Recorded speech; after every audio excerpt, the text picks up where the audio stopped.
están? Bienvenidos, soy a Checos Friends. Tengo la presencia de, primero que nada, un gran actor, gran comediante, compositor y sobre todo uno de mis grandes amigos, el señor Al Castillo. Al, ¿cómo estás? Sergio, Gracias por esta entrevista, de verdad. No, hombre, gracias a ti. Es un gusto y un honor estar aquí contigo y con tu gente. El honor es mío, de verdad, gracias por aceptar esta entrevista porque hoy vamos a platicar de muchas cosas, pero si tú perteneces más como que a la vieja guardia de la comedia, mal llamada, digo, desde el punto de vista mal llamada, pero bueno, eres antes del stand-up, ¿sí? Y eres un tipo muy talentoso que durante la entrevista vas a practicar toda tu historia. Muchas gracias. Pero agradecerte que estés aquí con nosotros y que tengas opinión libre de lo que tú quieras. Te agradezco. Porque nuestro público es mucho más joven, más de la nueva guardia. Bueno, pues así se me pega. Claro. No, y que te conozcan, o sea, la gente Claro. que no te conoce, que te conozcan. Gracias. Primero, Al Castillo, dime por favor, ¿dónde y cuándo naces? Yo nazco el 27 de enero del 62 aquí en la Ciudad de México. ¿En dónde? En el Hospital Santa Elena, que está aquí cerca en la Colonia Roma. Ya, o sea, ya cumples 60 años del Sí, próximo ya año. el año entrante cumplo 60. Ya estoy en fuerzas básicas de la tercera edad. Ya puedo entrar al metro el año entrante gratis. ¿Qué siente un comediante que va acercándose a la edad donde ya te puedes pensionar?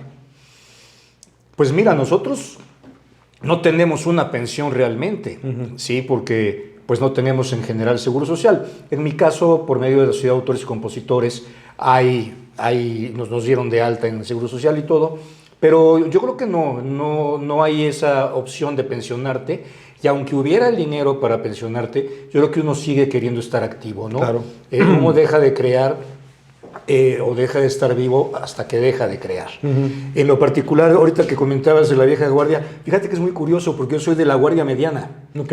Porque, por ejemplo, digamos de la vieja guardia, los que están encumbrados, que son Jorge Falcón, el maestro Polo, estaba Teo González, estaba Tony Flores, en paz descanse, son más grandes que yo, ¿sí?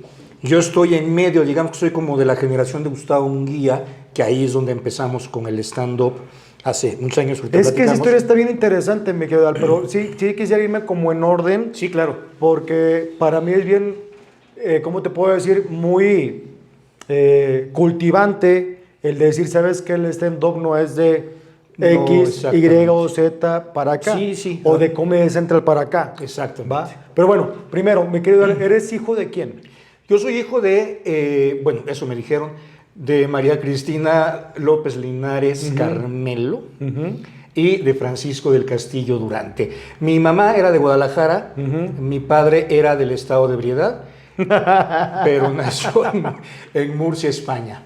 Y luego se nacionalizó mexicano. Ok. Es la típica generación que mi abuelo se lo trajo pues, por las cuestiones de la guerra civil y pues ya se conocieron acá, ¿no? O sea, tu abuelo, obviamente español, se viene con la guerra civil a México, o tu papá también nació en España y se vienen para acá los dos juntos, quiero entenderlo. Bueno, no juntos, mi papá nació allá Ajá. con sus hermanos. Sí. Pero mi abuelo tuvo que salir huyendo por la cuestión de Franco. Entonces deja primero a su familia allá, él se viene a México, se casa con una señora que era maravillosa porque era como si fuera la soldadera, la Adelita de allá. Ok. ¿Sí? Ok. Sí, o sea, como guerrillera puede ser. Una especie de entre guerrillera y enfermera y ayuda y activista. Y se vienen a México. ¿Cómo se llamaban ellos? Ella era Teresa, pero no era mi abuela, era la segunda esposa de mi abuelo. Ya. Mi abuela María se queda en España con sus hijos y posteriormente cuando mi abuelo ya se establece en México, entonces él llama a sus hijos, a mi papá y a un tío. Mi tío se regresa a España, no aguanta, digamos que el ritmo, la vara, lo que sea, y mi papá ya se queda aquí en México. Ok. Entonces, vamos para entenderlo. Tu papá es el único que se viene sin su mamá. Porque ya tu papá tenía aquí otra pareja. Mi abuelo tenía otra pareja. Ok, ¿tú conociste a tu abuela no biológica? No, bueno, a la no biológica, sí. Doña Teresa fue la tata de toda mi vida. Para mí, ella es mi abuela porque ella es con la que yo conviví desde niño hasta que falleció. Ok. Sí. Ok. Y a la otra abuela, bueno, pues no la conocí, creo que murió antes de que yo naciera o recién nacido, pero se quedó en España, ¿no? Entonces, don Francisco y Cristina. Cristina. Don Francisco, ¿cómo era contigo?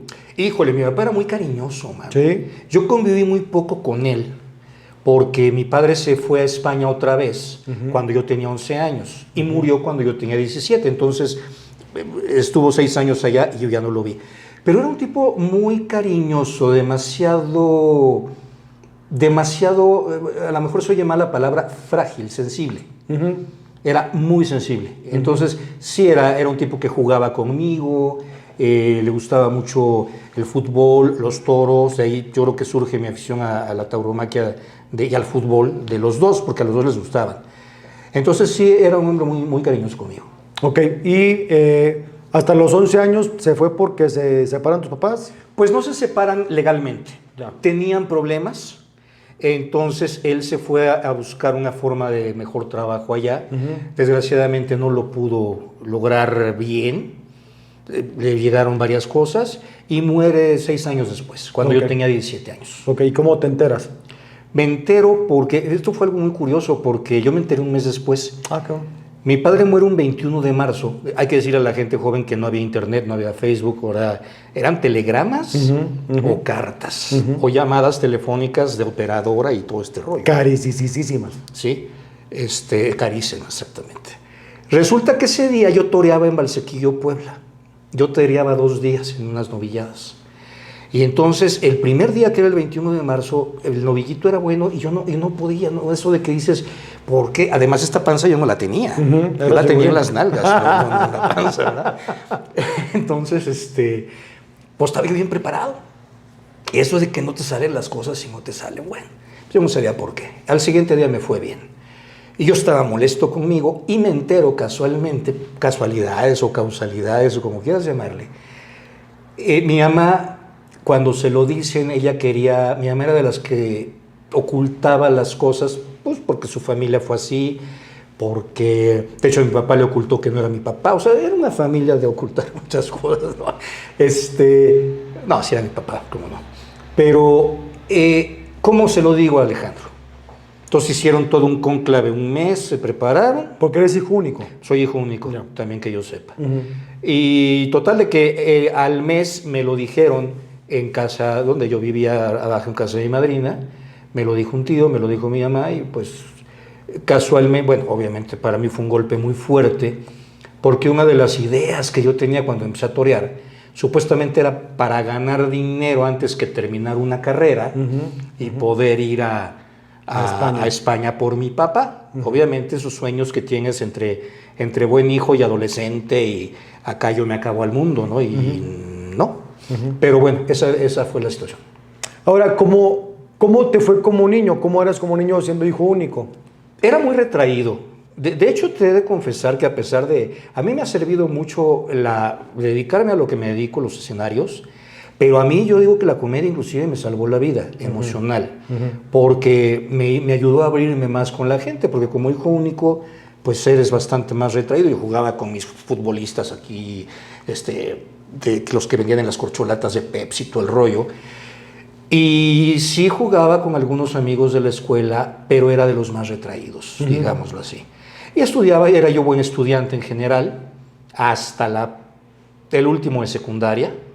Después ya se perdió ese buen estudiante. En la prepa me decían, ¿en qué año estabas? Pues en tercero de cuarto, porque 3 veces repetí cuarto por faltas, porque yo me iba a torear, a entrenar. Bueno, pero yo tuve una niñez buena. O sea, kinder, ¿dónde estuviste en el kinder? En el kinder, en el Pájaro Azul, así se llamaba. Sí. Yo pensé que eran problemas de circulación, pero no. Se llamaba el Pájaro Azul.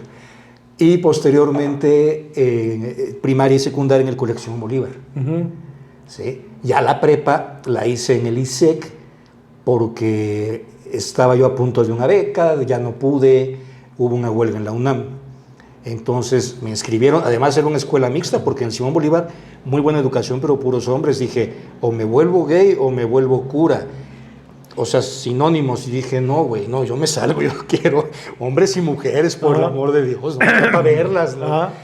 Y me metí al ISEC, que era una escuela que estaba cerca de la casa, y ya realmente yo ya estaba concentrado en rebeldía, en torear, y casualmente yo más bien reprobaba por faltas.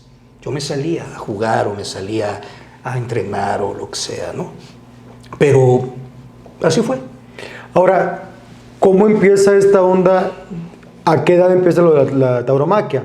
O sea, quiero entender que tu papá te hizo aficionado, pero cuando le dices, quiero ser torero, ¿cómo fue ese momento? Bueno, mi papá ya no supo, obviamente. Esto fue muy curioso porque, bueno, ellos eran aficionados y yo los veía en la tele, los toros. Con Pepe Alameda. Con Pepe Alameda, en blanco y negro, me acuerdo, Joselito Huerta, esas teles que tenías, la antena la tenías que mover, sí, ¿no? claro, Todo el rollo. Claro. Y a mí me compraban mis banderillas y banderillaba yo al sillón, cabrón.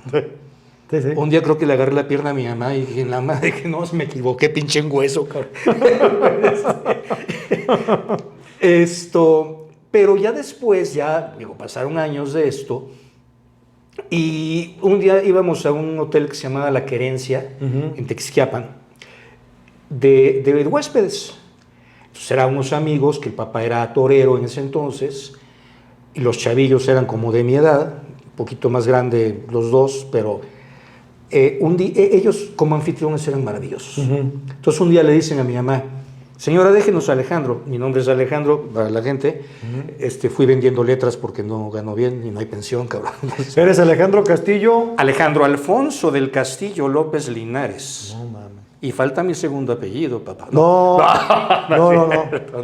Alejandro Alfonso del Castillo López Linares. López Linares, ok. Entonces, yo me quedaba de vacaciones en una época en que estos muchachos, Juan Querencia y Rafael García, que los quiero mucho hasta la fecha, son mis amigos como familia de vida, ellos empezaron novilleros. Entonces, déjenos a su hijo aquí de vacaciones, no le cobramos ya nada, porque es amigo ya de la familia. Entonces, yo estando ahí, yo los acompañaba, ¿no? Y mi mamá muy curiosa, porque le decía a la mamá de Juan y de Rafa, le decía, señora, no te voy a pedir un favor, que mi hijo no ande ni en moto, porque Juan empezó a andar en la moto, y que no vaya a torear, no se preocupe. Madre, que me caigo en la moto, desde ahí las motos dije, ni madre. Okay.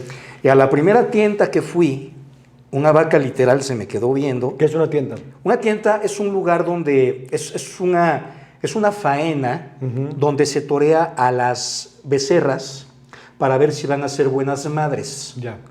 Entonces se les elige de qué lado embisten, si van al caballo no se les sangra, simplemente se va a ver la raza y la bravura. Las que son buenas madres, el ganadero las aparta y ya ve con qué semental la van a cruzar. Ya. ¿Sí? Ya. Entonces, una de esas vacas, se me quedaba viendo y el matador Rafael me decía, el papá de Juan y Rafa, esa vaca quiere contigo. Y yo, no, Rafael, yo me gustan más chiquitas, ¿no? Me gustan sin cuernos. Entonces, sin cuernos. Estoy muy chavo para que me las pongan. Ya habrá tiempo, chico. Pero estas vacas no tienen cuernos, obviamente. No, sí, claro. Sí tienen cuernos. Sí, tienen cuernos. Ya.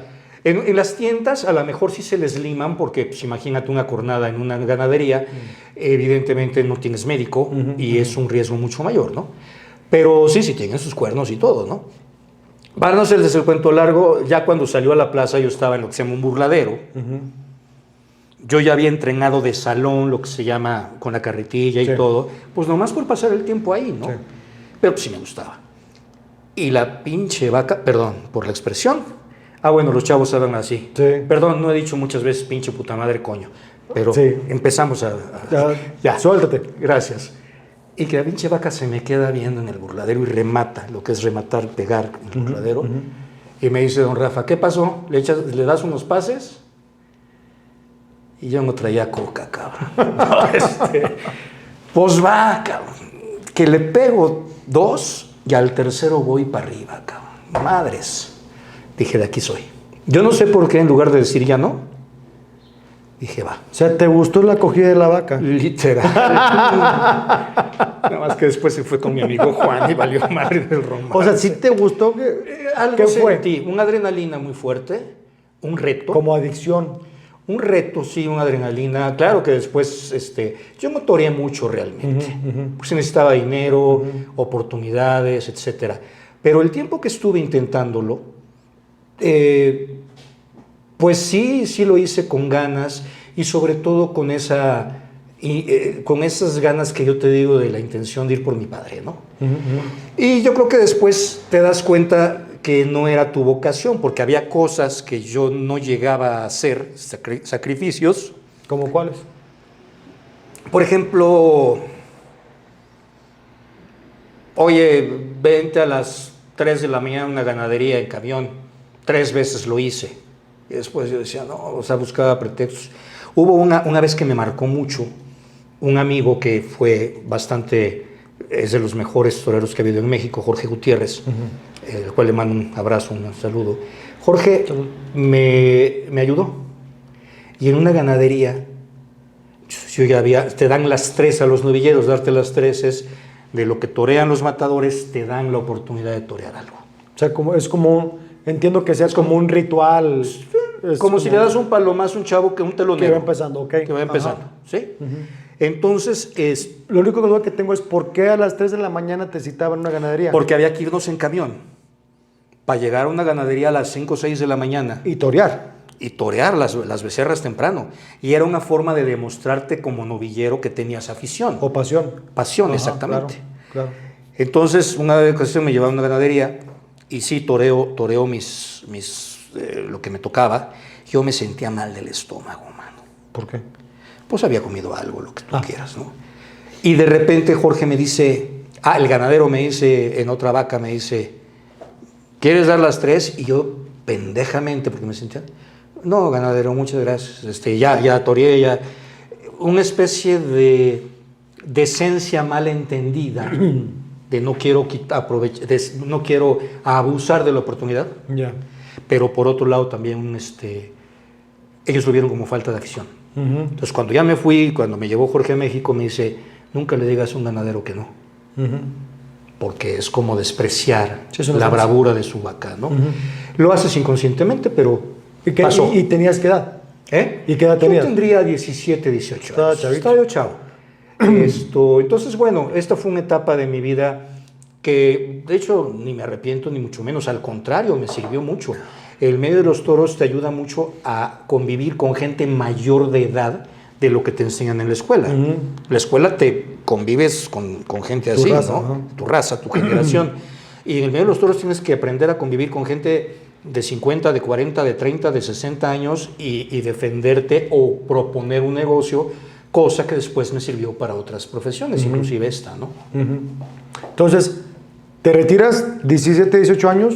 No, me retiro a los 23. O sea, sí toreaste de 18 a 23. Toreé desde los 16 hasta los 23. ¿Novillero todo el tiempo? Todo el tiempo novillero, porque toreaba muy poco realmente. ¿Y alguna vez te tocó estar en una plaza abriéndole a alguien así, un Eloy Cavazos, un Manolo Martínez, no sé, Coro Rivera?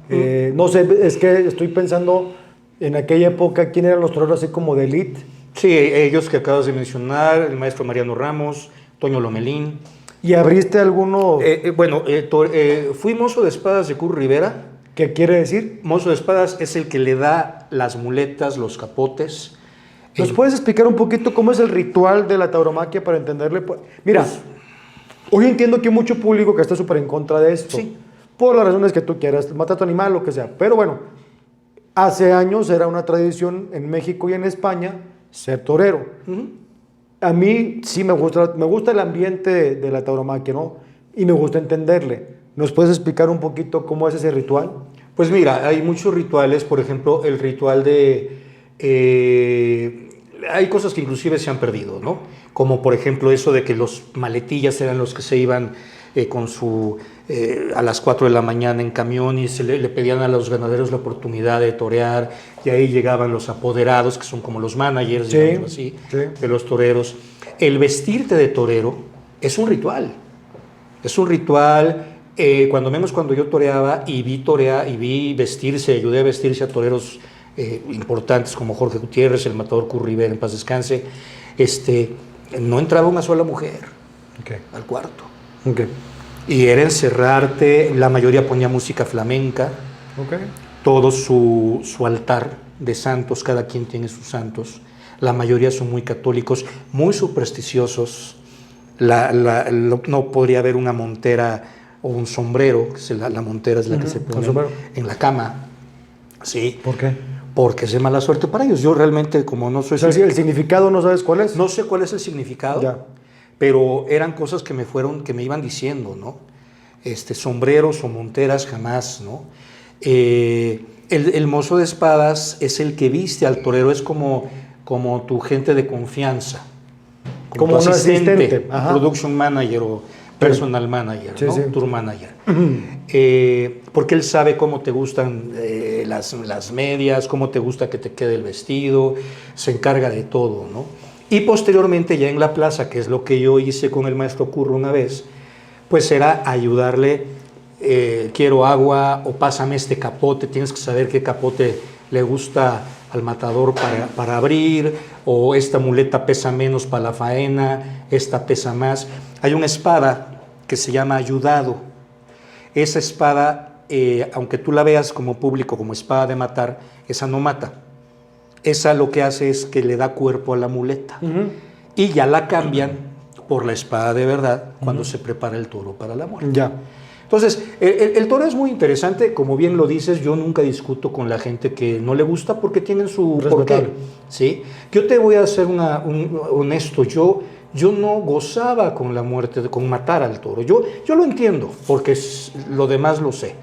Es la muerte del toro, a un torero te puedo decir que nadie va por la muerte, es una consecuencia de, pero lo importante es la plasticidad, lo que produces, que eso es lo que a mí me llama mucho la atención. ¿Por qué matar al toro? Porque el toro no puede volver a ser toreado, porque ya aprendió. Y segunda instancia, porque esa carne se come. La lógica sería, muchos animalistas dicen, es que no haya plazas, que no haya corridas de toros, que no los maten. Pero gracias, hijo. Pero de todas maneras los van a matar atrás, entonces no te importa, o sea, no te importa que lo maten, lo que te importa es que no lo veas. ¿Sí? Y realmente, y lo digo honestamente, en un rastro, el toro es muerto de una manera muy cruel. No hay ni la menor oportunidad de defenderse. Aquí, a este tipo de toros, que es el toro bravo, el toro de Lidia, le das 20 minutos para que te pegue y, pues, desgraciadamente ha habido muchas muertes de toreros o heridas, y es el riesgo. Yo no digo ni pobrecito ni pinche toro, no. O sea, es el humano contra el animal. Es el ser humano es un coliseo romano. Con sus armas. Ajá. Y el toro con sus armas. Sí, era como los gladiadores contra los leones o tigres del coliseo romano. Sí, ahora el torero no está picoteando al toro a cada rato, ¿no? Tiene un momento para hacerlo. Ahora, tengo entendido que por salud del toro también se le pica, o sea, se hace sangrar porque el acúmulo de sangre provoca un infarto, algo así, ¿entendí? Sí, se congestiona el toro cuando sale. Entonces, el picar, que se le pica, obviamente le duele, pero no es... el morrillo del toro es como una nalga nuestra, es músculo. Entonces, se le pica, y las banderillas es para que se descongestione y precisamente la sangre fluya y no se le pueda dar un infarto. Y al mismo tiempo al torero le sirve para bajar un poco la cabeza, ahormarla se llama, que a la hora de la muleta envista hacia abajo. Ya. Es la posibilidad. O sea, esa herida hace que humille, se le llama. ¿Sí? Entonces, bueno, esa es la lógica, digamos, de esa etapa de mi vida que para mí fue de mucho aprendizaje, pero sobre todo fue de liberarme de muchos tabúes, precisamente también de timidez. Fue mi primer acercamiento a arrojarme a algo, ¿no? Claro que mi mamá estaba la pobre. ¡Puta madre! Ya, o sea, ¿quiere decir que desde niño hasta los 17 años, si eras muy tímido, introvertido, no traías novia, sí traías novia? ¿Novio? No tenía novia, no. Pues, o sea, tuve una novia en kinder. Sí, pues no vale. O sea, el típico de, hola, eres mi novia. Sí, ya. Ajá. Sí. Pero no, yo creo que la primera novia que tuve fue a los 15 años y de besito. Ya. Sí. Ya de ahí me recuperé, pero no, fue a los 15 años. Y yo te voy a decir una cosa, me cuesta todavía trabajo porque el escenario es muy alcahuete. Nosotros como comediantes, como actores, lo que quieras, muchas mujeres nos llegan porque te ven como una figura pública. Entonces a lo mejor hasta ellas dicen, yo quiero a ese que está haciéndome reír, Pero a lo mejor piensan que siempre eres Eres así. así, claro. Eso es un personaje. Lo que hay abajo es eso más otras cosas Claro. positivas y negativas, ¿no? Claro, claro. Entonces, a veces sin el escenario, pues sí cuesta más trabajo, ¿no? Poder tener una conversación, no la conversación, esa no tengo broncas, creo. El acercamiento. Es el famoso ligue. El famoso ligue, Ya. no sabes cómo me cuesta. Ok. O sea, me gusta Chava, pero no me quiero acercar a ella porque me pueden vestir. Yo hacía algo en las discotecas cuando estaba yo en el momento acá, de que yo acá mato elefantes a nalgadas y apago el infierno a pedos. Yo lo que hacía era, nos ligábamos una chava y yo, nos quedábamos viendo, y el típico, ¿no? Salud. Ah, pues salud. Antes de ir yo con ella, yo decía, puta, qué pena si me dice que no, güey, para bailar o lo que sea. Yo le hacía desde mi mesa, bien culero yo. ¿Bailas? O sea, ¿bailas? Si ella me decía que sí, Ya ibas. ya iba. Si me decía que no, mala noche. Porque además yo no era de los que ligaba varias en una noche. Yo me fijaba en una. Yo creo que la química para ligar, te puedes ver un chorro de chavas bonitas, pero la química es con una. Claro. Y si no, ya valió madre. Ok. Para ti. Para mí. Ok. Para mí. Entonces, si esa chava me decía no, no pasaba nada. O sea, ni siquiera era como que bailas, no. ¿Puedo ir? No le decías, ¿puedo ir? Sí, o sea, ¿quieres bailar? Y si me decía que sí, claro que yo Pero iba. si te decía que no, ya no ibas. Salud, ya no iba. Ah, ok, es la parte a lo mejor que la chava no quiera bailar, pero a lo mejor sí quería conocerte. Ah, no, pero, o sea, alguna me llegó a decir, ven. Ah, ok. Ah, pues órale, yo tampoco soy buen bailador. Ya, ajá. Pero era como la forma, ¿no? De poder ligar. Sí, Entonces, de lejitos. sí, yo creo que de los 16, más o menos, me empecé a abrir en ese aspecto. Y te digo, tengo ciertas características, además de humor, ¿no? A veces, pues estás con la onda de, hola, ¿cómo estás? Y todo el rollo, y a veces estás más tranquilo, ¿no? Más relax. Ahora, ¿viviste solamente de la tauromaquia de los 18 a 23 o hubo No. otra cosa? No, es que yo fui un mil usos, hermano. Yo mientras estaba toreando, estudié la carrera de maestro de inglés, la terminé, di clases de inglés y también tenía puestos en los tianguis. Ok. Posteriormente yo me iba a casar, 3 veces iba yo a hacer la misma cosa, pero esa fue la primera. Y entonces trabajé con un tío que era primo hermano de mi papá, que también vino de España, y que tenía una fábrica, y ahí trabajé como agente de ventas, supervisor de ventas y luego gerente de ventas durante 4 años. Ahí fue donde yo empecé realmente como que a centrarme más en la disciplina. Mi tío Joaquín, al que amo y respeto mucho, me dio esas bases, ¿no? De hecho, él fue el que me dijo un día, me dijo, a ver, mijo, tú llevas 4 años aquí, vas muy bien, yo te puedo dejar la compañía junto a mi hijo, pero o toreas, o das clases de inglés, o cantas, yo ya estaba tomando clases de canto, o estás aquí. ¿Ahí qué edad tenías? 24 años. Estás bien chavo. Sí, pero para esta carrera ya estaba yo grande. Obviamente ya había yo tenido, ahí ya empezó mi gusto por la música sobre todo. La comedia todavía no existía en mí. La música desde chavo toqué piano y cantaba yo en los coros, etcétera, ¿no? Pero entiendo que la tauromaquia era hobby. Era hobby. Y luego, ¿trabajabas en el tianguis? ¿Tenía un puesto de tianguis vendiendo qué? Vendía, vendí desde cubos de Rubik, Ya. suéteres de Chiconcuac, de esos grandotes que había. Vendí varias cosas, juguetes en Navidad, playeras polo. Te hablo de cuando todo eso empezaba. Yo era de los primeros. Primero yo trabajaba en el tianguis de un amigo, en el puesto, y posteriormente compré mi puesto y me asociaba yo con amigos. Entonces, la verdad es que sí, hice varias cosas. Ya de ahí empecé a ganar dinero para que a mi mamá no le costara cuando menos mi manutención ni mis gastos, ¿no? Yo vivía con ella, pero yo pago mis gastos. ¿Dónde vivías con ella? Pues ahora sí que en la Colonia del Valle, en González Cosillo. Ok. Y has vivido toda la vida ahí, ¿no?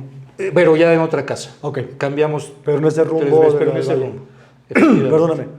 ¿Y cómo te da la onda de querer ser cantante? Pues un golpe en la cabeza, mi hermano. ¿Sí? No es cierto. Porque es muy curioso. Yo creo que siempre digo que desde chavito los papás, mira, mi hijo canta. Mi hijo recita, a ver, recita, les canta. Y cuando les dices, me quiero dedicar, estás pendejo, estás loco. Te vas a morir de hambre. Te vas a morir de... Y mira, ¿no? ¿Para qué me dijiste que cantara? Bueno, yo iba a las peñas y ahí... De público. De público, me gustaba, obvio. Y ahí conocí a una chica que cantaba en el grupo Incataqui. Y ella me lleva con su maestro de canto porque un día me oye cantar. Me dice, pues cantas bien, eres entonado. Y yo por seguirle la onda fui con el maestro de canto, Ganchito Guerrero. Y de ahí yo conozco a Aida y a Carlos Cuevas. De ahí hicimos una amistad hasta la fecha enorme. O sea, estás hablando de hace 40 años, ¿no? Estoy hablando... 30 años de periodo. Sí, no, más, así como 38 años más o menos. Y entonces empiezo a hacer amistad con ellos. Carlos empezaba, los papás, yo los quise mucho también, a los papás de ellos, a Poncho, su hermano, que ya falleció. Total, hicimos una gran amistad. Yo seguí mis clases y entonces había bohemias y yo medio cantaba. Ya. ¿Sí? Y ahí seguí con las clases, me metí a 2 concursos que gané el de XCTU, de Canta Canta. ¿De veras? Gané. ¿Hay video de eso? ¿Hay video de eso? A ver si nos lo pasas. Te lo voy a pasar. Por favor. Con Emanuel, no la película. Estaría chingón, güey. Sí, sí. O sea, ese clip ojalá lo podamos tener para meterlo en esta entrevista para que lo vea la gente. Claro, te lo que paso. te vean de hace también 30 y tantos años. Sí, te lo paso al rato. Por favor. Sí, sí, yo empecé ahí concursé en el Festival Internacional, Internacional de Bolero aquí en la Ciudad de México, gané un 3er lugar. ¿Contra quién estuviste? Si te acuerdas o si son cantantes. Había un cuate, fíjate, había un cuate que se llamaba Tony Mendoza que fue el 2º lugar, no es el comediante, era otro homónimo. Y el que ganó era un amigo mío que se llamaba Lino Farre, cantaba en los bares. Cantó bastante bien, creo que fue un concurso muy parejo. Y el internacional en otra ciudad, ese año lo gana Carlos Cuevas. Ok. Entonces, como con que la de Bolero. Con la Bolero, canción de... efectivamente. Que la acompañó Chamín Correa. Exactamente. Ya. Entonces, pues yo digamos que yo estaba ya embarcado en todo esto. El papá de Carlos y Aida me dio consejos muy buenos para estar en esta carrera. Y empecé poco a poco a descubrir esa faceta artística que a mi mamá, por ejemplo, le apanicaba, mano, porque mi papá era un buen hombre, pero era bueno para el alcohol. ¿Era alcohólico? Pues sí, no, porque nunca fue a las juntas, era borracho. Sí, o sea, él a las juntas los dejaba. ¿Pero era alcohólico social o era alcohólico de me tengo que tomar 3 o 4 cubas? Él sí, desafortunadamente tuvo problemas de alcohol, ¿no? Entonces, bueno, entonces mi mamá sale de eso, me empieza a ver trabajar con mi tío, los problemas que yo le di en los toros, pues de preocupación, rebeldía, y dijo, ay, ya este güey ya se centró y luego quiero ser cantante. Puta madre, yo creo que dijo este cabrón, ¿qué hice, Diosito? Que un día le dije, a ver, mamá, porque la fama que tenemos los artistas es, se pone borracho, drogadicto y mujeriego y hasta puñal. Sí. ¿Sí? Y en ese momento yo le dije, a ver, mamá, vamos a hacer una cosa. El día que tú me veas llegar aquí ahogado de borracho, o me veas con olor a petate, o de la mano de mi mejor amigo, ahí me dices lo que quieras. Mientras, respétame y déjame hacer una carrera. Lo hizo. Te puedo decir que eventualmente, creo que un par de veces llegué mal, fue muy discreta, yo mismo me sentí mal. De ahí en fuera nunca me metí droga, de la mano de mi mejor amigo, no. ¿Hasta la fecha? Hasta la fecha lo hacíamos en hoteles, en la casa la respeto. Y me apoyó en lo que pudo. Entonces eres cantante, luego te dedicas profesional a la cantada. A la cantada grabo 3 discos. Ajá. Algunas composiciones mías, otras de otros amigos. Posteriormente empiezo a hacer cosas de actuación. Antes de esto, porque yo entiendo que eres compositor, para que la gente ubique, sí entiendo que eres compositor de La Hora Pico, de la letra de La Hora Pico, de varios programas de Televisa, pero canciones que hayan sido famosas tuyas, ¿hay alguna que podamos recordar? Pues sí, hay alguna canción, bueno, independientemente, ahorita toda la música de Una Familia de 10 es de un amigo y mía, ¿Quién es tu amigo? Juan Carlos Ortega. Ajá. Juan Carlos Ortega. Con Laura Pico fue con Gustavo Munguía, que con él hice La Cumbia del Encanto, que fue un trancazo en su momento. Y hay una canción, sobre todo, que nos ha dado muchas satisfacciones a otro amigo que es Luis Carlos Monroy, que fue del grupo Tres de Copas. Sí, ¿cómo no? Amor mío. Exactamente. Exacto. Entonces, la canción de Tequila y Canción es una canción que nos han grabado primero Emilio Navaira, la grabó en 11 compilados, que le encantaba. Posteriormente la graba Tres de Copas en su primer disco. ¿Tequila y Canción se llama? Tequila y Canción. Ajá. La graban un par de artistas más. Y la última grabación, que fue la que más nos ha dejado, a mí en lo particular, un muy bonito sabor, la hizo Gilberto Santa Rosa con Eugenia León. Y ese disco gana el Grammy Latino, por lo cual nosotros estamos incluidos en ese Grammy. Yo tengo hasta mi diploma del Grammy Latino. Y es una satisfacción muy bonita. ¿Y regalías? Y regalías, por supuesto. Sí, bien. O sea, nos va bien con esa canción. Digamos que no es una canción que haya sido un sencillazo, pero es una canción que, como se ha grabado varias veces, caen regalías pues por Emilio un poco, con Gilberto nos cayeron más, con Tres de Copas en su momento. Qué padre. Y son canciones que te das cuenta que pueden volver a ser grabadas, ¿no? Claro. Yo tengo una teoría, no sé, alguien me explicaba, y quiero que tú me lo digas, que de repente también cuando hay una canción, aparte de comprar el CD o bajarla por una red social, si yo tengo una estación de radio y la ejecuto en Alemania, también te caen regalías a ti, ¿no? Así es.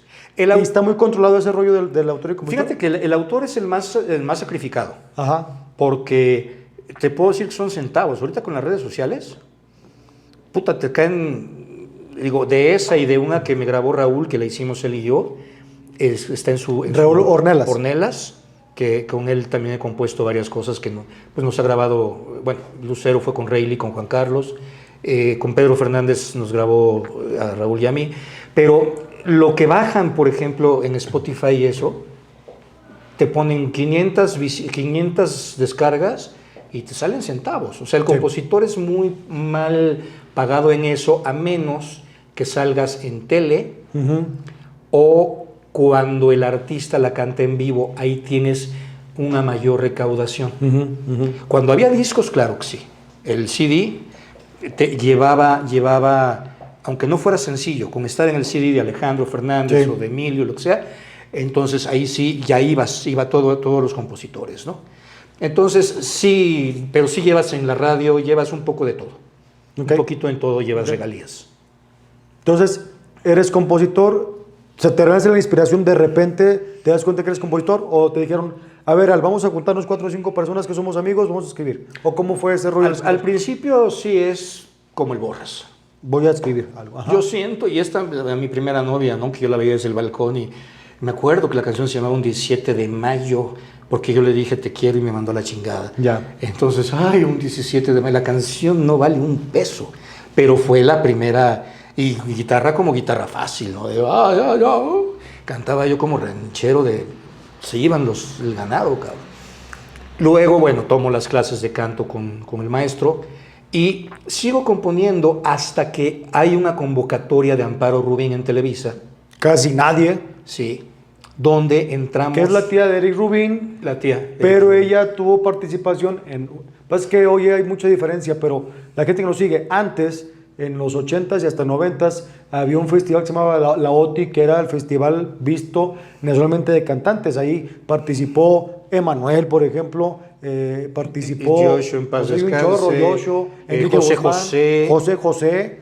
O sea, sí, era un todos, el que quieras. Nacional e internacional. Yuri, por ejemplo, de las que están ahorita, también, sí. Dulce, Yuri, etcétera. Sí, era un festival muy... María del Sol. María del Sol, efectivamente. Y Amparo Rubí fue también una persona que escribió muchas canciones que quedaron en la fama. Canciones preciosas. Ella fue muy versátil porque tanto escribía canciones con más contenido letrístico, como tenía la facultad de componer canciones, por ejemplo, para Timbiriche, ¿no? O sea, más comerciales. Sí, entonces, corro, vuelo, me hacen... Es de ella, por ejemplo, ¿no? Una compositora muy prolífica, pone su taller y de 500 nos elige a 50. Ok. Sí, tenías que mandarle 2 canciones. Yo me acuerdo una que se llama precisamente Tú, y otra que se llama... luego te digo, déjame me acuerdo. Búscate un nombre. Fueron tuyas.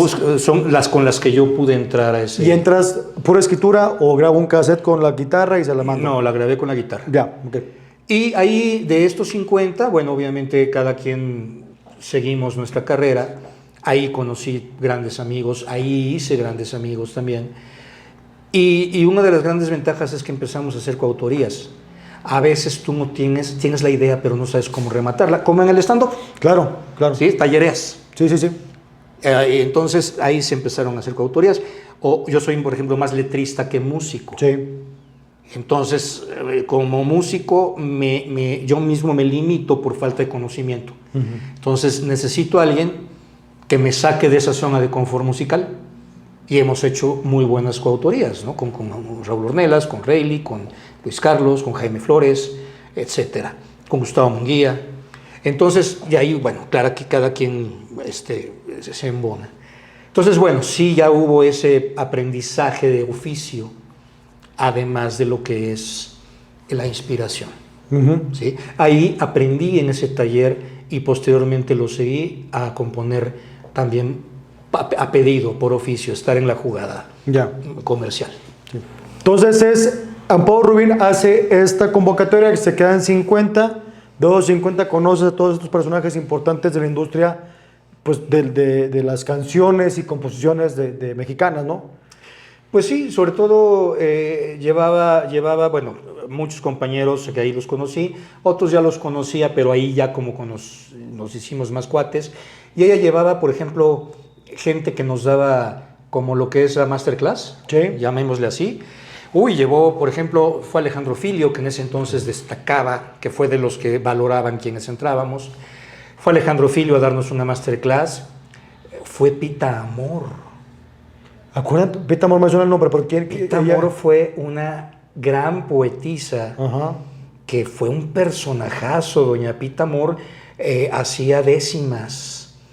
Y era una mujer irreverente, era una mujer que salía muy guapa, pero desnuda en su momento, la pintaron desnuda, Diego Rivera la llegó a pintar, y Pita Amor después ya murió, acabó mal de la cabeza, vivía en hoteles y tenía el TOC, la compulsión, trastorno obsesivo compulsivo, de que todo estaba sucio, entonces dejaba las llaves prendidas del agua, abiertas.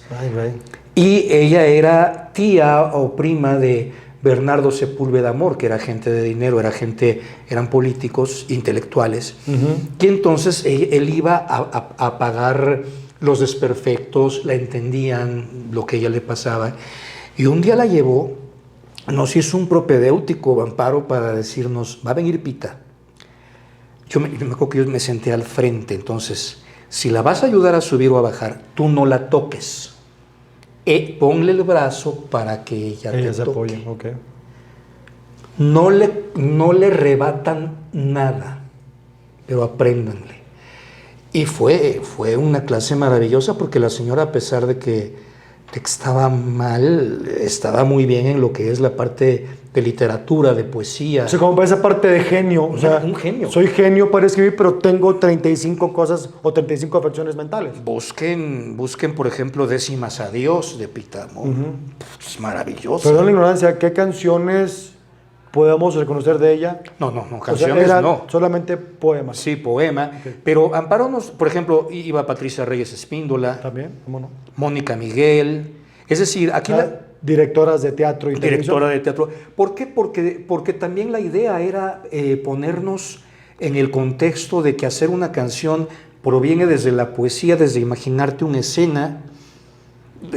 Para los más músicos, no me acuerdo ahorita quiénes fueron, pero fueron gente también que... Fue Memo Méndez Guiú, por ejemplo. Casi nadie. O sea, fue gente que nos nutrió a todos.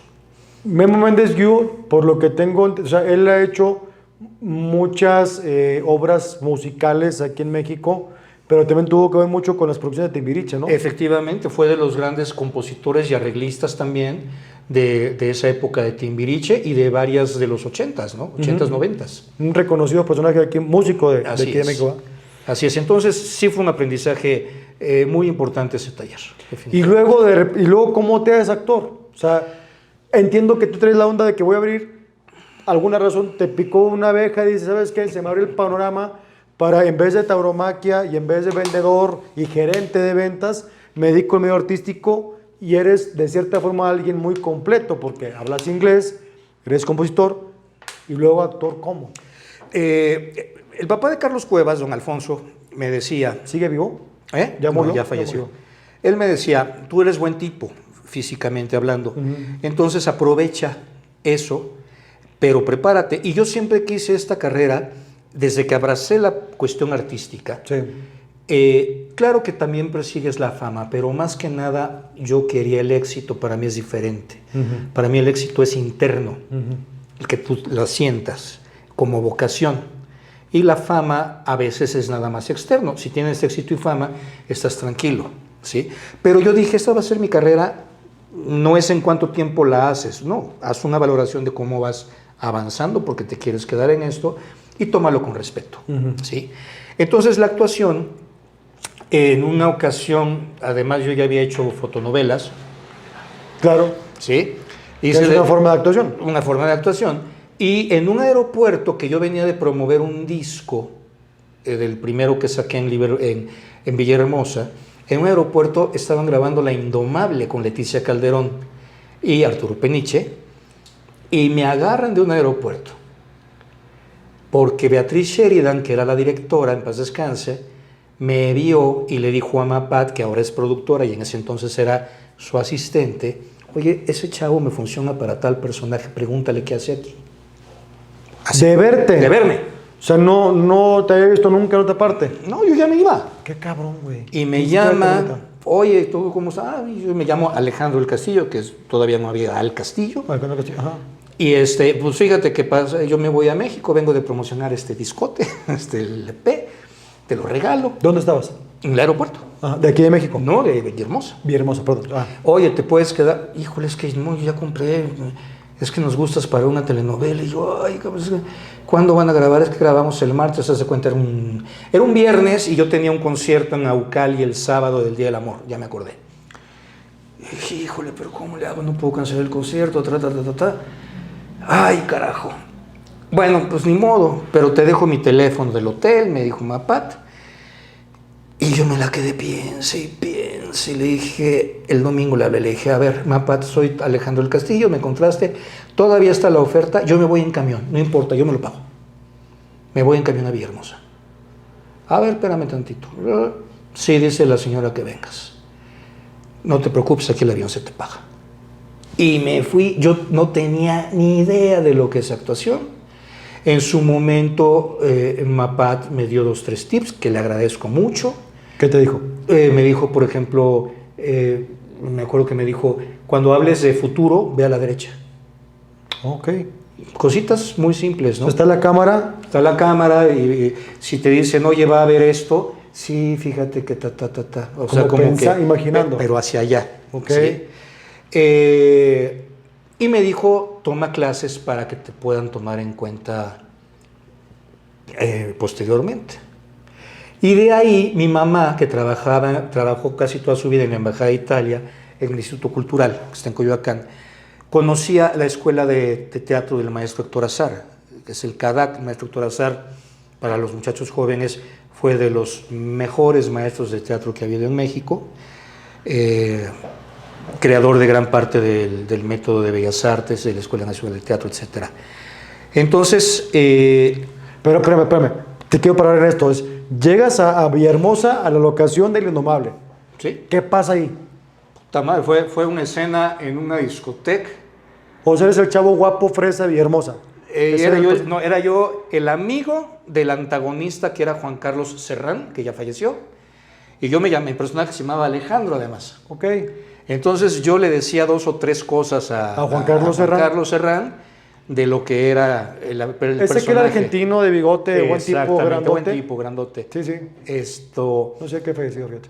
Sí, hace como unos 3, 4 años, yo creo.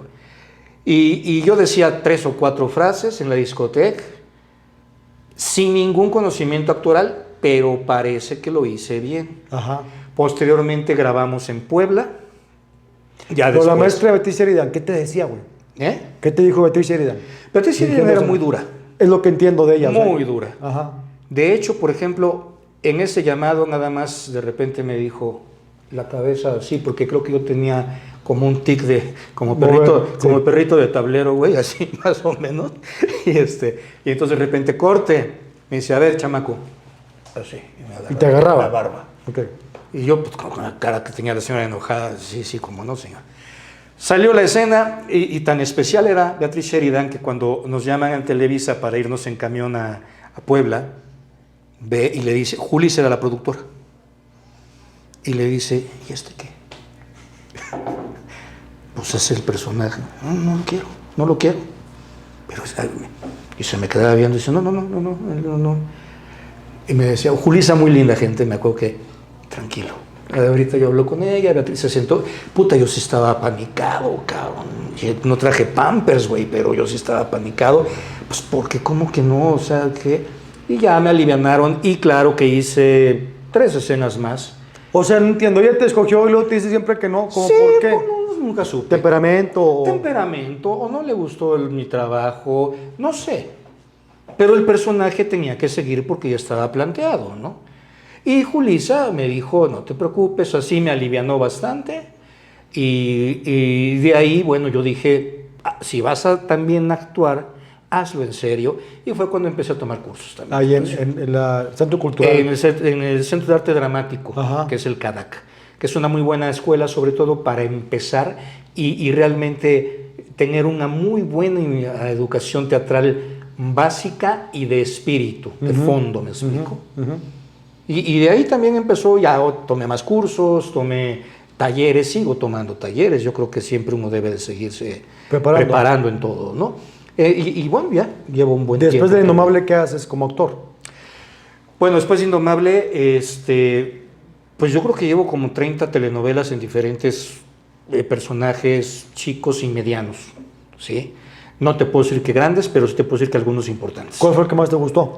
El que más me gustó hasta ahorita ha sido uno que hice hace poco en Qué Bonito Amor, que era yo un detective medio cómico. Okay. Éramos una pareja de detectives, Fernando Robles, un muy buen actor de reparto, y yo, y éramos pues un par de detectives medio que le dábamos ese tono, ese giro cómico dentro de lo serio a la novela, ¿no? Okay. Esa fue una buena participación en novelas, unitarios, etcétera, y ha habido varias cosas. Después hice cine, teatro. Vamos, me he tratado de preparar y de desarrollar afortunadamente en eso. ¿En teatro qué hiciste?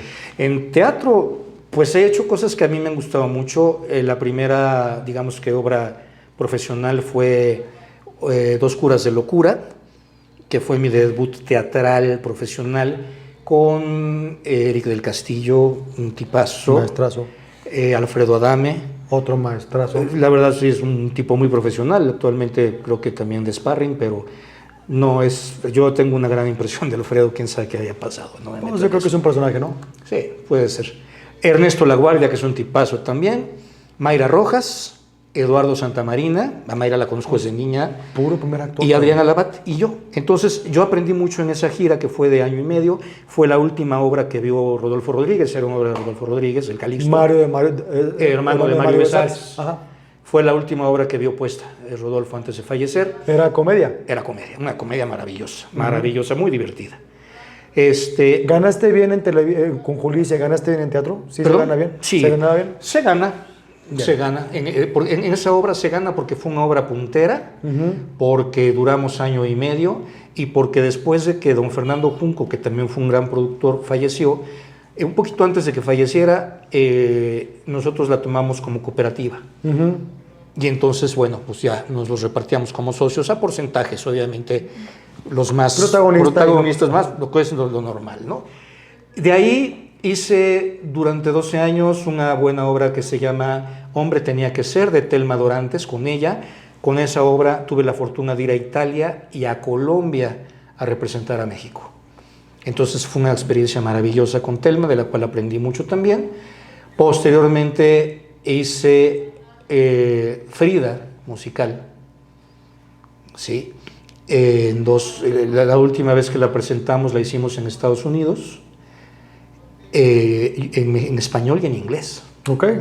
En California hicimos cuatro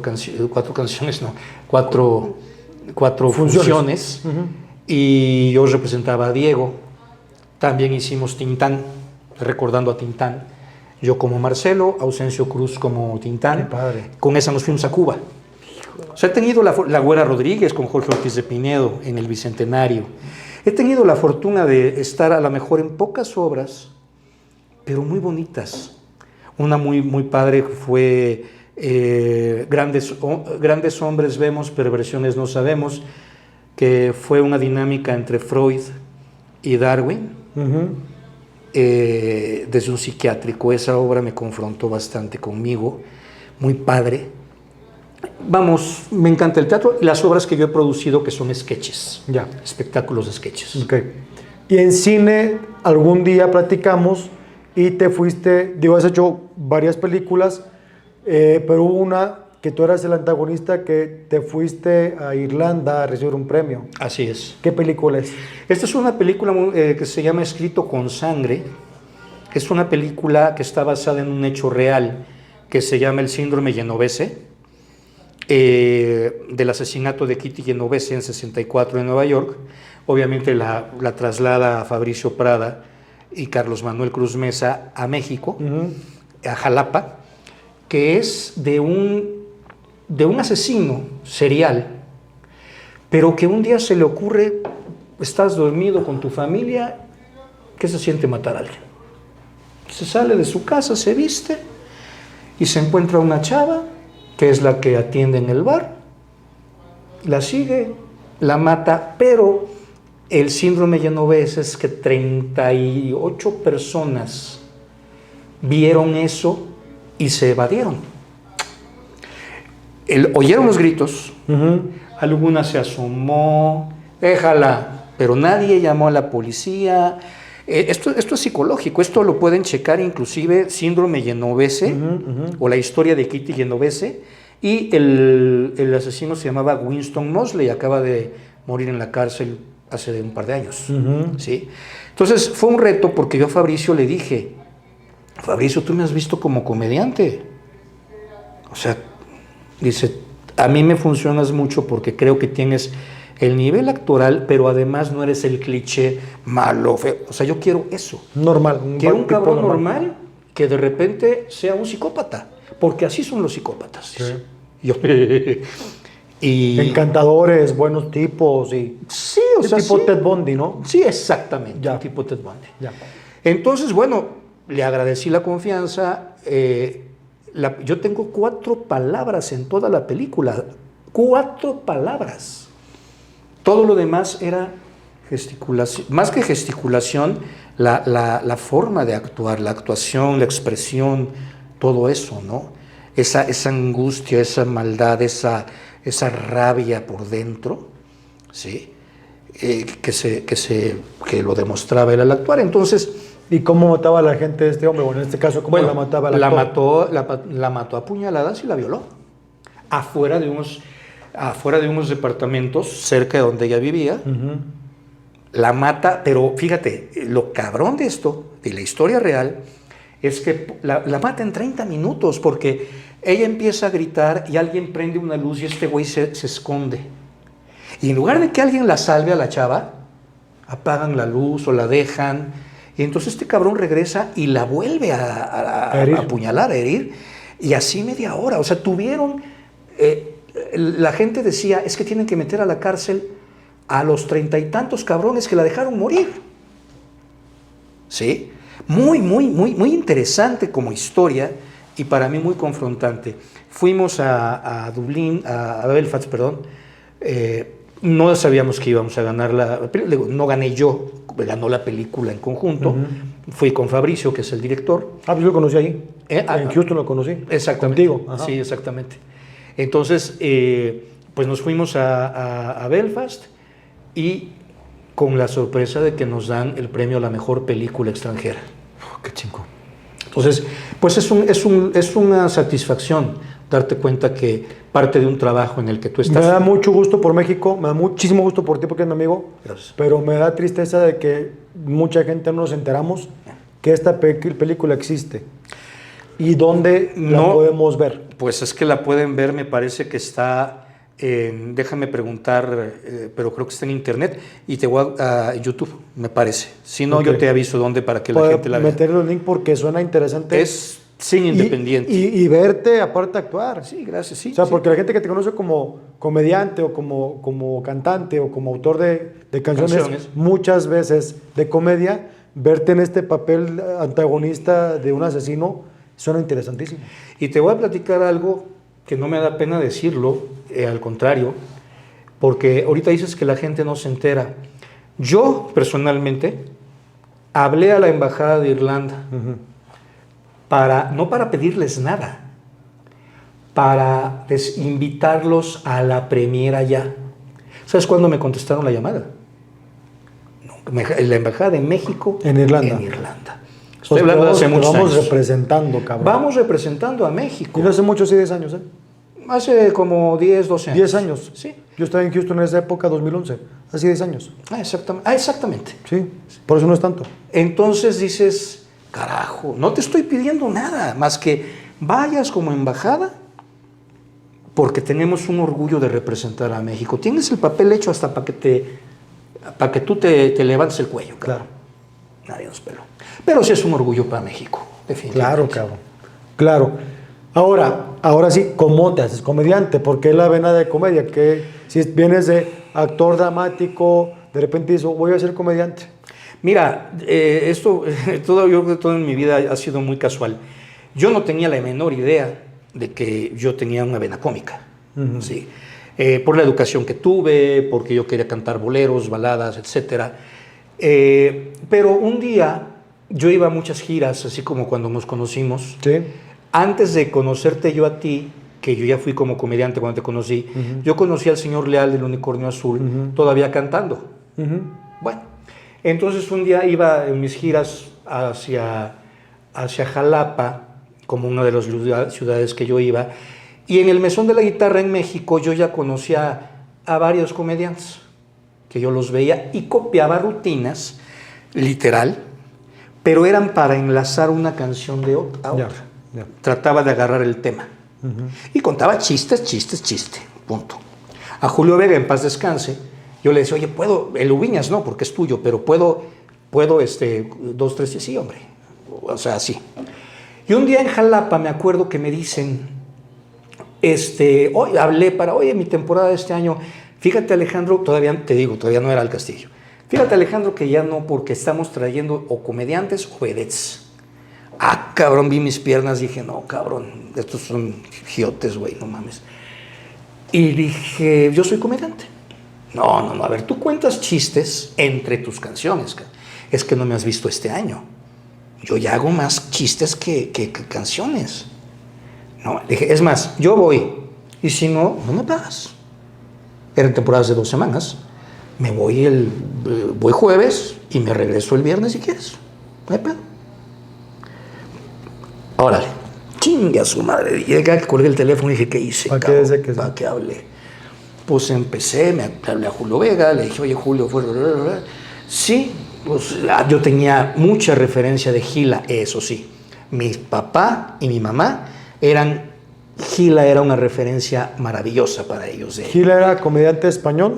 Sí, si hablamos de stand-up, Gila es el primer monologuista hispanoamericano junto con Juan Verdaguer. Okay. Sí. ¿Que él es chileno, uruguayo, argentino? Juan Verdaguer era uruguayo. Y Gila español. Bueno, pues ahí me tienes yendo a Jalapa y me di cuenta que los podía yo hacer reír como pude. No me preguntes qué hice, qué dije. Y sí, claro que de repente no podía yo y cantaba, que es un plus. Bueno. Y de ahí una prima pasaron un par de años y así me fui. Y una prima andaba con un muchacho, ella vivía conmigo y mis sobrinas, y entonces este cuate que andaba con ella me dijo, oye, hay un curso de stand-up comedy en el bar Miau con unos cuates, ¿te interesa? Pensé en ti. Gustavo. Nomás dime, por favor, ¿qué año era? 1992. No, espérame, no miento. 1995, 96, por ahí. 96 más o menos. En el Vía Miau hay un cuate. Hay un curso de stand-up que lo da. Yo hasta decía lo que dicen muchos de la vieja guardia. Es que la comedia nos enseña. Me dijo, ven, güey. Pues voy, güey. ¿Quién daba el curso? Lo daban Miguel Galván, en paz descanse, y Gustavo Munguía. Que el Miguel Galván es el de La tartamuda. La tartamuda, Hora Pico. Y Gustavo Munguía, hoy lo conocemos, su personaje como más icónico es el poliéster. Así es. No soy niña. No soy niña. Ellos daban un curso de Ellos dan en el curso. 1996. 96, 97, pero ojo, ellos hacen esta adaptación de un curso que ellos a su vez tomaron por ahí de 1993-94 del maestro Julián Pastor.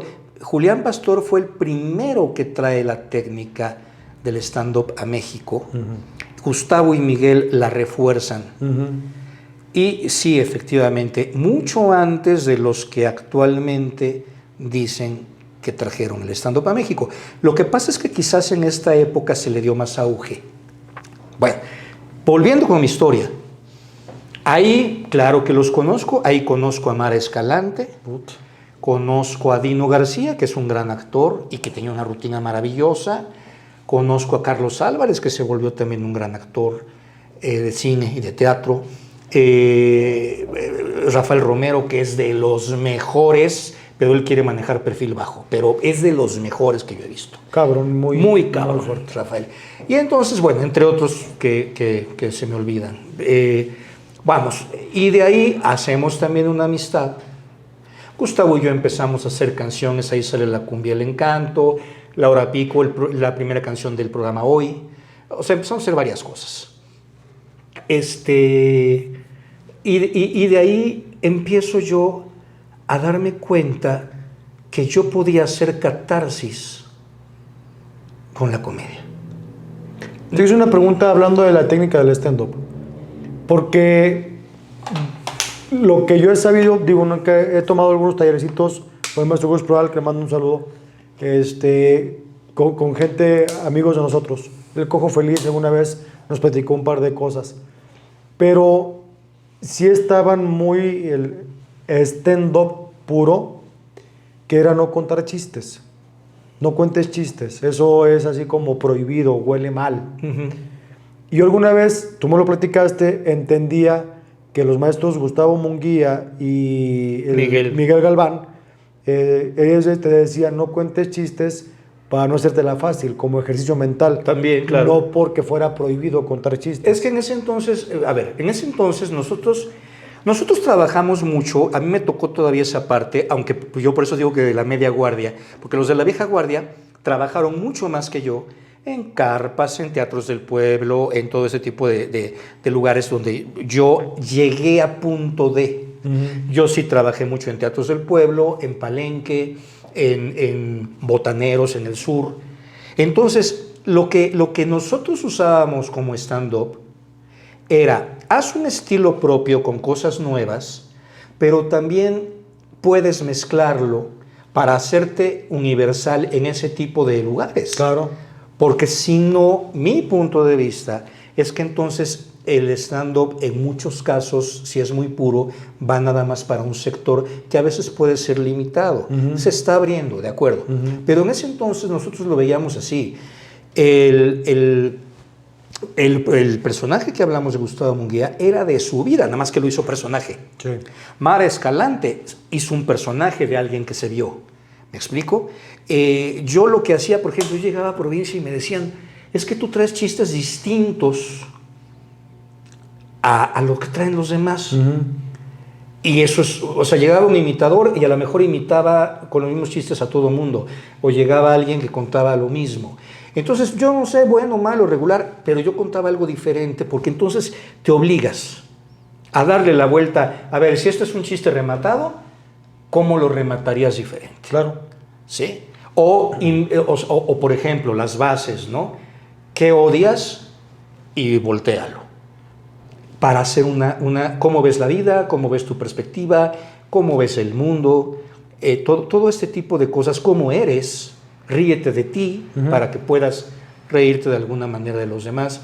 Entonces, Yo empecé a encontrar en la comedia de verdad una pasión y una forma en la que para mí fue una liberación. Yo, a lo mejor tú supiste, durante 25 años viví una situación complicadísima en casa con mi madre. ¿No puedes platicar? Sí, claro. Mi madre empezó a enfermar desde que me tuvo, ¿verdad? No, mi madre empezó a enfermar desafortunadamente de la mente. Y esto fue, como hijo único, como platicamos, yo hubo un momento en que todo el peso económico y moral y las decisiones eran sobre mí. En México hay un tabú muy fuerte, o había, de que si tú metes a tus padres a un asilo los estás abandonando. Lo que no entiende la gente es que a veces no los puedes tener en tu casa. Y al contrario, no sabes el manejo de estas personas y lo más sano para todos no es abandonarlos, pero es tener un lugar digno para ellos y que tú estés al pendiente. Sobre todo porque si, yo lo entiendo, si tú tienes que salir a trabajar para poder mantener a una persona que necesita medicamentos, atención, pañales a lo mejor, no sé, digo, exacto, todo una gama de cosas, pues sí es mejor que te la cuide alguien y que pagues una mensualidad por eso, ¿no? Entonces, sí, precisamente hubo un momento en que, claro, que yo me negaba a eso, a llevarle a un lugar, pero a mí me llegaban a sacar de grabaciones, me llegaban a sacar precisamente cuando nace Al Castillo, en 97, estábamos en el Hotel Fiesta Americana con Jaime Rubiel, Roald Royals en paz descanse, Ceci Casanova, que era su debut como comediante, Pepe Carabelli y yo, y de repente, Alejandro, tu mamá está muy mal, entonces yo no sabía cómo manejar la situación. Así pasaron 5 años, hasta que un día tuve que tomar la decisión de llevarla a un lugar, pero económicamente te cambia la vida. En cuanto a estrategia de carrera, yo ya no nada más eran mis gastos, eran los gastos de ella, mis gastos. Cambié y emocionalmente fui pasando por muchos procesos donde la comedia me ayudó, inclusive de forma sarcástica, a hacer una catarsis. Hay gente que decía, bueno, tú conociste a Luis Marrón, que era un maravilloso humorista de humor negro, y él me ayudó mucho con comentarios sarcásticos de mi mamá, pero que hacían reír, no como burla mi mamá, es como, me quiero desahogar. Entonces, yo te puedo asegurar, independientemente de esta... ¿No fue Alzheimer o qué fue? No, fíjate que no, fue una serie de infartos lacunares, ¿cómo se llama? Depresión mayor, algo que se llama enfermedad de Pick. Tuvo un collage. Y lo que pasaba es que el carácter de mi mamá se potencializó. Ella no tenía Alzheimer. Digamos, yo a veces decía no de broma, de desesperación, ¿qué tiene tu mamá? Al diablo adentro. No le hallabas el modo. Ya. ¿Sí? Si tú le decías, no me gusta que me digas Checo, te decía, Checo, por decirte. Como retar. Sí, era un reto. Entonces, era difícil para mí, para las personas que la atendían, etc. Tuve hasta demandas porque quemaba enfermeras, las has tenido que frenar, etc. Ahorita ya te lo platico, pues porque sale al tema y porque esto ya pasó. Pero sí fueron muchos años en donde, independientemente de que cambió muchas cosas en mí, en mi carrera, la comedia, yo decía, me salvó la vida. Yo llegaba a un escenario y sacaba eso, más mis problemas que pude haber tenido personales, con parejas, con dinero, con lo que tú me digas. Los problemas tuyos más esa situación. Entonces, yo sí te puedo decir que la comedia me da un sentido muy distinto a mi vida. En este proceso de 25 años, ¿cuál fue el momento que dijiste, ya no puedo? ¿El momento que más odiaste? Ay, hermano, pues híjole, no es por nada, sí fueron varios porque, por ejemplo, he tenido que dejar de tomar cursos para pagar ciertas cosas de acá y mis gastos básicos. A veces, de verdad, inclusive no poder salir con alguien, aunque te lo hayas ganado de trabajo, porque no tienes, o sea, tu prioridad es otra. Y yo decía, tener a mi mamá ahorita sí, digo, es algo que me tocó y que lo hice con cariño, pero sí duele, de repente, porque dices, si mantienes un hijo, va a salir adelante. Aquí no había manera que salir adelante más que tener lo más posible una vida lo más digna posible para sus posibilidades, ¿no? Mentales, ¿sí? Porque además mi madre vivió hasta los 98 años. Mi madre murió apenas, este mes va a ser 4 años apenas. Cuando fallece, ¿sentiste obviamente dolor o no dolor o liberación? ¿Qué fue lo que sentiste? Una combinación de las dos cosas. Dolor no... Yo te voy a decir el dolor que sentí desde antes. El dolor fue que ella no haya gozado su vejez como lo merecía.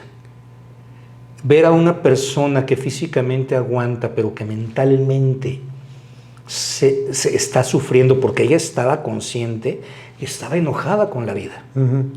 Eso es muy doloroso porque dices, carajo, no merecías acabar así. No podemos hacer más. Bueno, eso ya no es ella plenamente. Alivio, primero porque ella de verdad descansó. Tuve la bendición de que yo estuve el día que falleció. Yo me pasé toda la noche con una querida amiga tanatóloga que es Claudia Trujillo y un amigo y asistente que es Federico Ochoa, que estuvieron conmigo. Y entonces la despedí de una forma digna. ¿Qué sí le fue dijiste? Que me perdonara si yo había hecho algo que ella estaba mal, si yo la perdonara, que se fuera tranquila. Le dije, tú ya no mereces estar así, tú ya no mereces sufrir, mamá. Libérate, vete tranquila, hiciste todo, me diste todo, ya la responsabilidad de la que lleva con mi vida es mía. Sí. Y se fue dormidita la pobre, pero ya se fue, y sí fue un descanso emocional, económico, todavía debo, pero dices ya de aquí ya se frena esta parte y empiezo a resarcir todo. Y yo la quise dejar en un lugar donde hubiera naturaleza. La llevé a la Jusco. Mi mamá fue una gente por educación como muy atormentada, ¿no? Entonces mi idea fue, claro, ella me dijo incinérame, pero no que donde estoy yo viva, cabrón. Espérate que me muera. Dije, ok, te respeto esa parte. Entonces, bueno, la llevé a un lugar en el Ajusco, que hay mucha naturaleza, lo más alto, porque es una forma para mí de decir, vas a reencarnar en vida, en algo que mereces en esta nueva etapa, ¿no? Entonces, bueno. ¿Cuál es a la mamá que más extrañas? En estos, no sé, tienes 60, en estos 38 años que Dios te la concedió, bueno, no más, 60, ok, en estos tiempos, en este proceso de tu mamá, que vivió hasta los 98, ¿cuál es la mamá que dices tú, esta es la que prefiero yo? Pues quizás la de... Híjole, mano, qué difícil. Mi mamá fue una gente dura, me quiso mucho, pero no le costaba trabajo expresarlo. Quizás... ¿Nunca te dijo te amo? No, quizás lo demostraba. Y me lo decía, era muy curioso. Cuando estaba yo dormido, de repente yo sentí unas manos así, de puta madre. Ella era su manera de decir te amo. De decir te amo. Yo creo que los domingos de mis primeros 9 años, que ella llegaba y me daba sorpresas, o cuando llegaba del trabajo me daba regalos. Esas partes sí las extraño. Y extraño mucho y valoro mucho los esfuerzos que ella hizo para mantenerme lo mejor posible en las mejores escuelas, pocos viajes porque no tenía la posibilidad, pero viajes ilustrativos, de aguantar la vara cuando yo era torero, a pesar de que, bueno, no un día le dijo al empresario que me cuidara del toro, y ya veo yo al toro, dice a la vaca, diciéndole, mira, mijito, no te vayas a chingar este cabrón, si te lo coges ponte condón, ¿no? Por favor. Pero, aunque de inicio de adolescente te enojaba, lo entiendes. Entonces, esa parte de cariño, por supuesto que la extraño. Sí, la valoro. Porque tuve una mamá postiza que fue mi madrina, que ella me cuidó en lo que mi mamá trabajaba, y entonces mi madrina sí fue mucho más cálida. Me daba mis nalgadas, pero era mucho más cálida. Entonces, tuve esa compensación. ¿Tu papá a qué edad murió? ¿A la edad de él? 54. Ok. ¿Tú tienes 59? Tengo 59. Hoy la vida te da la oportunidad de un día de platicar con tu papá, tú de 59 y él de 54. Me encantaría. ¿Qué platicarías con él? Puta, es una maravillosa pregunta. Creo que es la mejor entrevista que me han hecho en mi vida, mi querido Sergio. Gracias. Fíjate que yo le preguntaría tantas cosas. Por ejemplo, ¿por qué te fuiste? ¿Qué sentías? ¿Por qué te casaste con mi mamá sabiendo que chocaban los dos? ¿Sí? ¿Por qué si eras tan chingón en un área que me consta, porque yo estuve en esa área, te perdiste en eso, no? Pero más que como reproche, como de cabrón a cabrón, así vamos a echarnos un alcohol. ¿Qué onda, cabrón? Y también decirle, yo logré, gracias a lo que recuerdo de ti, a mi mamá y a mi madrina, esto y esto. Y no he logrado, obvio, esto. ¿Qué hacemos, cabrón? Pero a pesar de eso estoy en paz con él. O sea, ¿tú me platicas una idea? Sí. Es un sueño, claro. Cabrón, ¿cuándo te preguntaría? Yo también me he puesto mis pedos. No he perdido mi vida en eso. Pero, a ver, te quiero entender. Y ahora te voy a platicar de lo que te has perdido de este bombón, cabrón. Sí, es una plática muy bonita que me he imaginado en la mente. Algún día la voy a escribir. Creo que los escritores o los compositores podemos plasmar nuestros sueños y fantasías en la pluma. ¿De qué te arrepientes? ¿De qué me arrepiento? Sería muy estúpido decirte que de nada. Yo creo que me arrepiento de repente de no, aunque he sido tenaz, de repente por momentos emocionales he sido intermitente. Lo vuelvo a recuperar, pero he sido intermitente. Yo creo que de eso me arrepiento. Hay mucha gente que te puede decir, ¿te arrepientes de no haberte casado? No, porque yo he dado lo que he podido dar, y es como cualquier gente que te va bien en pareja o no te va bien. Me ha ido bien y me ha ido mal. Y hay gente que le ha ido bien y le ha ido mal conmigo. La mayor parte de mis exparejas seguimos en cierto contacto respetuoso, pero con un contacto porque tenemos buena química. O sea, terminamos de una forma decente. Eso no. Sí, de repente dices, puta, estoy solo.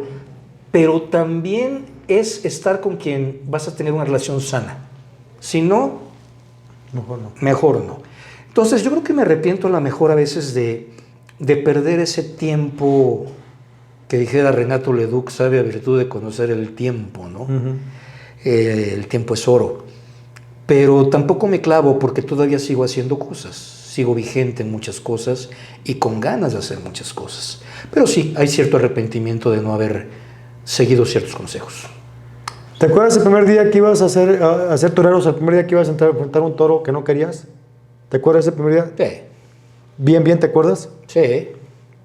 Si tuvieras el tiempo de regresar hoy 60 años, ¿qué le dirías a ese chavo de 15 que va a enfrentar un toro? Sal con huevos, como lo hice. Eso no cambia. Esa fue una de las mejores decisiones para romper. Independiente, o sea, los toros a lo mejor fueron el pretexto, pero fue una forma interna de romper con mucha timidez y con muchos miedos. Sí. Dicen que hay que tenerle miedo al miedo, y es cierto. Hay que romper más. Pero le diré así, sal con huevos, o es, ven, te abrazo, te quiero. Sal con huevos. ¿Sí? En ese momento lo necesario no era la protección, al contrario. Lo que yo necesitaba era, venga, vas, cabrón. La vida es torear. Y la vida es 2 pases buenos y una pinche maroma, cabrón. Y hasta que no te peguen la cornada fatal, tú tienes que seguir, curarte y salir adelante. Y volverte, a lo mejor no como el Borras, pero sí con el mismo valor, más sereno, más pensado, pero para adelante. Sí, eso no me arrepiento. Al contrario, lo volvería a hacer igual. Muchas gracias, mi querido. Gracias a ti, Sergio. Gracias a ti. Siempre. Qué hermosa entrevista, te lo agradezco. Al contrario, muchas Gracias por permitirme entrar a este público maravilloso que tienes, a tu red. Gracias a ustedes también por ver esta entrevista y conocer a un ser humano mayorcito que ustedes, mayorcito que este cabrón, pero que todavía da mucho de qué hablar en este asunto. Muchas gracias, me quedo al Castillo. Gracias a ti. ¿Te seguimos en dónde? Al Castillo Show, tanto en Facebook, en Twitter, en YouTube y en Instagram. Gracias. Gracias a ustedes. Señores, esto fue la entrevista con mi amigo entrañable, señor Al Castillo. Véanla, suscríbanse, compartan y nos vemos en la siguiente entrevista.